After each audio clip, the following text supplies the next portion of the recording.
Raivio is Chancellor Emeritus of the University of Helsinki, but he's also been charged by the Finnish government at looking at the whole issue of science advice and enhancing it in Finland. So, Kari.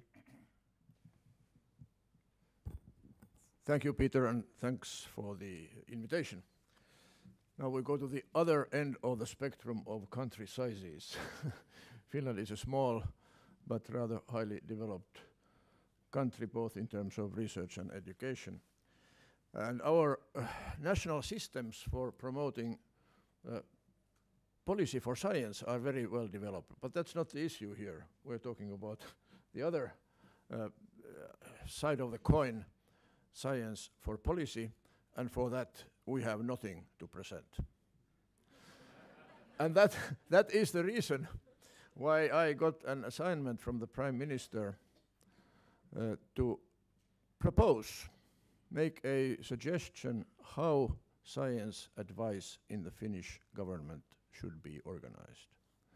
The other terms of reference were to find out what other people are doing elsewhere in the world.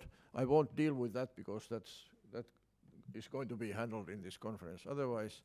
And also I was supposed to sound out what the politicians actually want from science advice.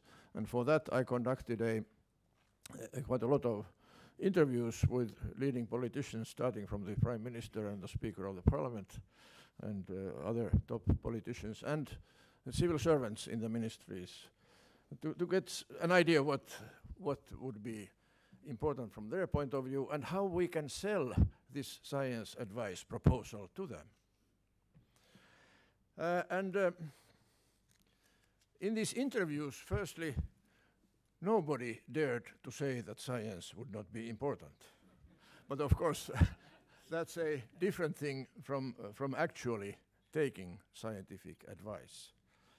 Of course, in an interview situation, in this respect also, most people in the political and also in the civil service were positive. But obviously there is an underlying fear of besserwissers. And this makes this puts some requirements on scientists and the scientific community in approaching decision makers. Now, some of the main selling points that I concluded, there are two main points. One is the international context. In domestic policies, politicians, decision makers don't really have to give grounds for their decisions. They can resort to their party programs or the program of the government. It is stated there, and therefore we must act in this way. Or just simply on their parliamentary majority. But in the international context, when the representative from a small country comes to European Union or UN negotiations, these domestic issues play no role in the decisions.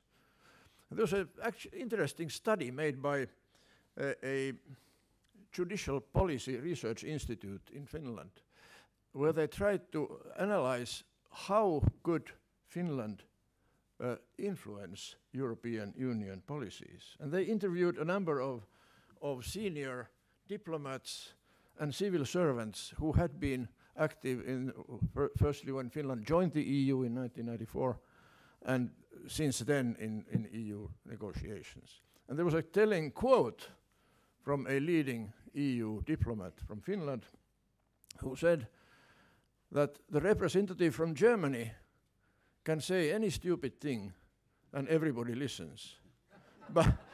But if we want to get our voice heard, we have to have something of substance to say. And this is the small country problem. Big countries can do with their number of their population. We have to have the arguments. And I think the politicians understand this because most of the people I interviewed said that especially in the international context, scientific advice is important. The other main argument is the will of the people.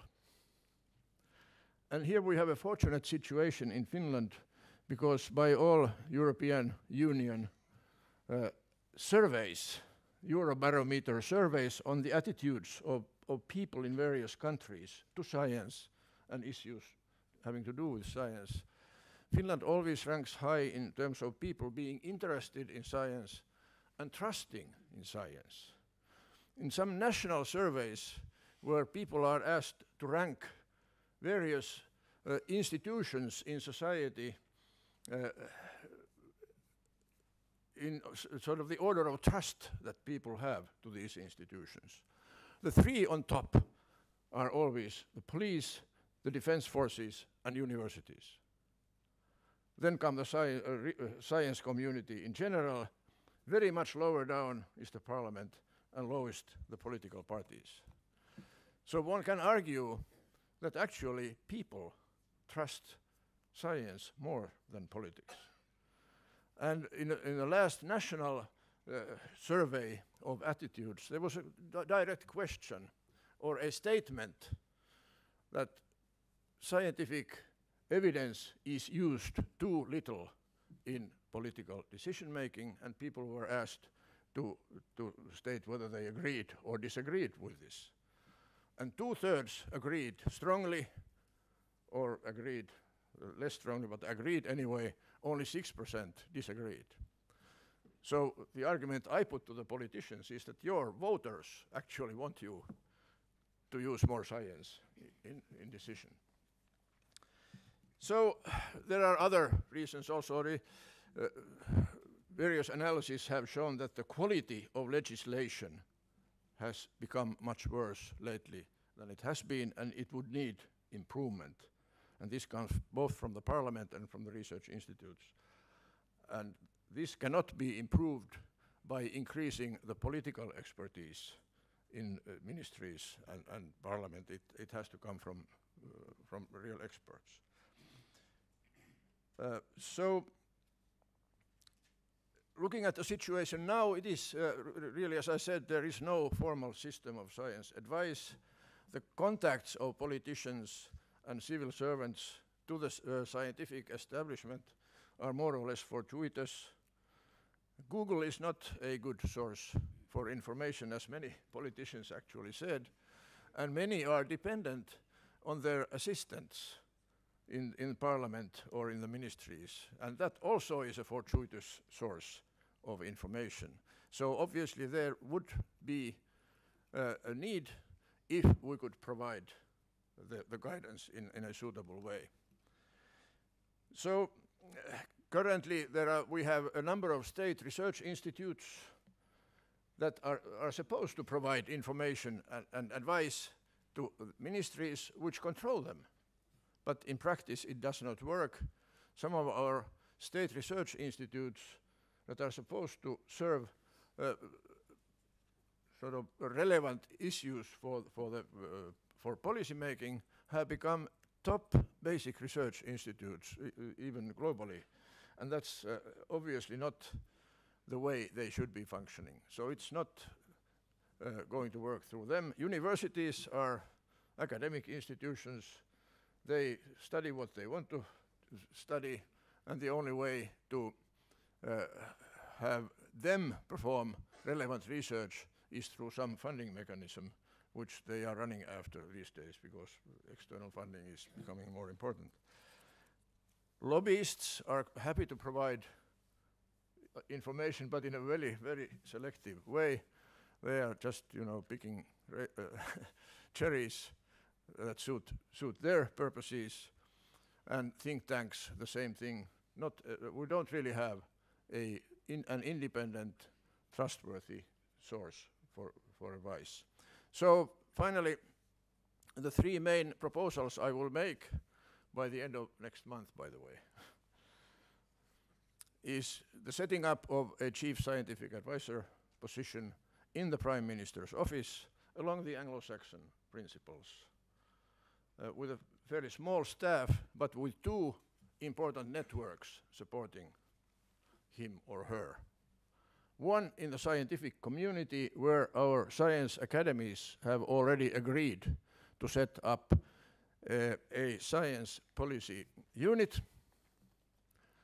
that will perform analyses, systematic reviews of scientific issues, either on demand from ministries or the parliament, or of their own initiative if there are issues coming up in research which demand the attention of politicians. So this would be the role of the academies, and they have already agreed to invest also some money for personnel to make this work. But perhaps the most important thing is to work in the ministries. And the UK system and New Zealand are now setting up chief scientific advisors also in the ministries. I think in our environment, a more workable solution would be to require that each ministry has a research director with a doctoral degree, or in other words, a research training.